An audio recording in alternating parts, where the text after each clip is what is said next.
ai chơi khá yếm sợ nhàn gắn cứng là khóc khốn nửa cậy ai pi theo nhau hết man cao này hết kinh pi này hết đang ở trong mai không được man năng vậy nàyผมkhai chín có lắc ở cả chín hàng quê hai này ở cả mưa vàng dập sáng ấy mà có mồ hôi nó cáp cổ này alo ấy còn đây chín không mà xàm xí vào đó này đừng man năng vậy hết này để mua miếng còn chớ còn mồ hôi ở đây có vay này lái cái mơ để ai yếm có họ đang cáp cổ anh ai chơi ở khâu khốn nửa cậy sợ nàyมันมาเสียวแล้วก็มาเสียงไว้ดีจอกnày của hếtเสียงไว้กันนะก็เฮียก็มันเดินหันหรอเฮียก็มันเดินหันว่าไหนยามก็เลี้ยนน่ะก็เฮ็ดไผลักเปิ้นได้ลักเอาเพียนน่ะท้องมันมาห่มไว้ให้ในเหงางานโลห่มไว้ไหนก็ว่าไหนเฮ็ดไหนก็มันเดินหันเอาหรอหม้อเฮ็ดไหนก็ยาวก็ได้อย่ามาจุกเฮ็ดไหนเขาเดินหู้ไอ้เฮียงมาหันใส่ไล่เฮ็ดไอ้จ้อยขายยอมเสลักปอกแค่พังไว้อยู่เฮ้สุขามบลามฮอยาไอ้จ้อยฮอยาลูกกินก็ยาไอ้ลูกกินก็โอ้ไอ้จ้อยเขาคนนึกไก่หายกันเลยยังเมื่อเอาไอ้จ้อยเนี่ยก็หาน้องก็เอาพี่สาวนะไอ้นั่นนะจุกกันนะโน้เป็นมันก็ทำแล้วด้วยไอ้จ้อยก็วันไหนใจคิงปีอ่ะตัวอยู่เฮ้ยไอ้ได้มาหาเขาคนเนื้อไก่ห้าจ้อยตื้อข้อหลีเนี่ยพังมันหลักกันในเมื่อวานลูกเกาอย่ามากับมันอย่างว่าไหนเหงาลูกมันนั่นก่อนเลยจะมาลูกห้องไอ้จ้อยมากินข้าวจ้องวันนั้นเลยกินยังไงมันดูความเมื่อเขียกชิกๆเนี่ยก็ไม่ได้เขียกยกเขียกเยียกไปหลวงโมเขียกมาอยู่นอกเครื่องไอ้หลวงปีกพักกูเวทก็เหนียวเมื่อมาต่อยตกเจ้าก็มีผุยบ้านหลวงก็ไม่เที่ยวกับเจ้าโมลูกห้องกินข้าวจ้องวันไหนว่าเฮียไหนห้างกันไหนมันเจอในถังบินเมื่อก็เนี่ยจ้อยวันไหนปีก็หลักถังไอ้จ้อยเฮ้พี่จ้อยมาแล้วมันมือเย้าไอ้ปีมันมือเย้าโลมันอะไรอย่างนะฮะมาแล้วไหนรู้มีกันไหนรู้มาหลักก็กินทั้งกล้วยฮักกันหลูไล่น้ำห้าได้หลูข้อหลูแห่สังมือวะไอ้เฮียงก็ว่าเขาก็เลยกินข้าวมาหลายบ้านเอาลูเนี่ยเขาเลี้ยนจำนังขาเขาเลยกินก็ได้เขาเลยแคบหางไว้เอาลูมันหยาบเหรอก็ได้ก็มีแคบหางคือเดินตั้นกินก็หรอว่าไหนไอ้เฮียงก็เลี้ยนมาจำนังไอ้จ้อยขายเฮ้ยไอ้จ้อยเขาก็ว่าเลี้ยนก็หากินนะไอ้เฮียงก็เลี้ยนจอมไม่ดีมาลูมากันไอ้มา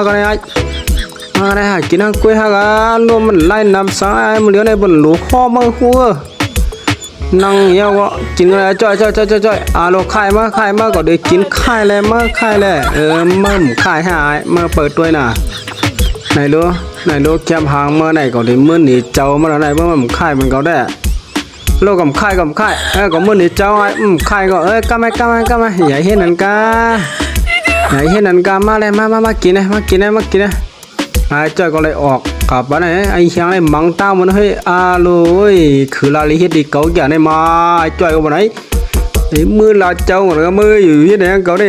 มันเอากินจอมมีตรงนี้เกี่ยวอะไรมือมาไหนไอ้เฮียงขายยำได้กิน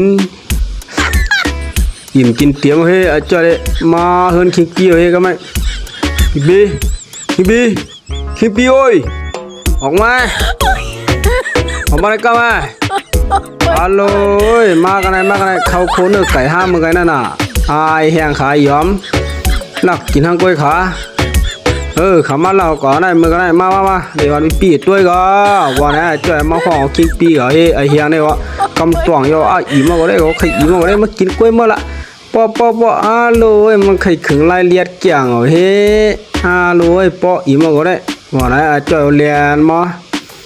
ไอ้จ้อยเราหน่อยไอ้จ้อยnàyมันใครขึงมือละเจ้ามาไหนเหงาไหนเนาะเราหม่ำตันกินก็หรอไอ้จ้อย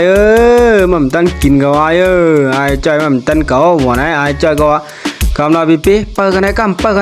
ก็เด็ดด้วยขาก่อนเปิดกันไหนกำหน้ากำก็ดีมาห้องขึ้นกันไอ้ขาสองก้อนเลยทิ้งยากินเลยไอ้เฮียงก็มือไอ้จ้อยตึกกอดช่องตัวไอ้ยอมอยู่นั่นหลักมาหาเจ้ามันคิงปีเฮโอ้ยบีไปตัวในพวงหาในกำหน้าข้ามีของดีนายรู้ไอ้จ้อยรู้หลักเอาเนื้อไก่เข้าโคปีมือกันได้โลมันไล่เลี้ยนไอ้จ้อยในมันเห็นในห้างเปิดตาเสียในนะก็หิมพวงมากำหน้าก็ได้ขึงกันเลยจ้อยในไอ้จอมบินมือของนาย วันนั้นจ่อยมาคองตัวเอ๋ฮัลโหลติมัวดอกได้มาใบเขาเตะใบเขาย่างกินอะมั้ยไตโกก็ไว้จังไหนแหละทั้งใบเขาอินนี่ก็รัดเจ้าหนูนั่นไอ้แกวันไหนก็มาปีมาคือกองไงวะวันไหนเนี่ยปีก็มายับคอเชือจ่อยไอ้จ่อยเป็นม่อมจ้าก็ลักคอก็ได้วันไหนเอาแค่พังมันนี่จ่อยแล้วจ่อยก็เอาน้ำมันอยู่งาโลยก็มาถกกันลากก็ได้ปีกลุ่มโฮก็รู้ว่าเขาต้องไม่เข้าหนาดึกโฮไล่น้ำหม้อวันไหนไอ้จ่อยย่ากินขามันย่ากินปีเนี่ยแหวกขามัน